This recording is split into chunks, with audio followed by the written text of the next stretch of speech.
ఒక నదీ తీరం. నక్క బావ విచారంగా ఉంది. అటూ ఇటూ పచార్లు చేస్తోంది. తనలో తాను ఇలా అనుకుంది. పరుగులతో తరగలతో పారుతోంది. ఇప్పుడు నది దాటడం ఎవరితరం?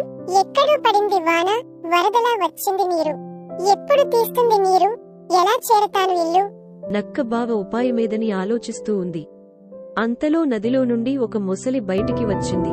నక్కతో, ఏమిటి నక్క బావ, ఒక్కడుగు ఏదో దీర్ఘంగా ఆలోచిస్తూ ఉన్నావు? అంది. మెరుపులా నక్క బావ మదిలో మెరిసిందో ఉపాయం. అది మొసలితో అంది. నిజమేనయ్యా ముసలి బావా, నిన్ను చూడగానే నాకొక సందేహం వచ్చింది. ఈ అడవిలో నక్కలు ఎక్కువ ఉన్నాయా? ఈ నదిలో మీ మొసళ్ళు ఎక్కువ ఉన్నాయా? మొసలి తడుముకోకుండా అంది. అనుమానమెందుకు నక్క బావ, మేమే ఎక్కువ. నక్క అంది. ఏమో, నాకు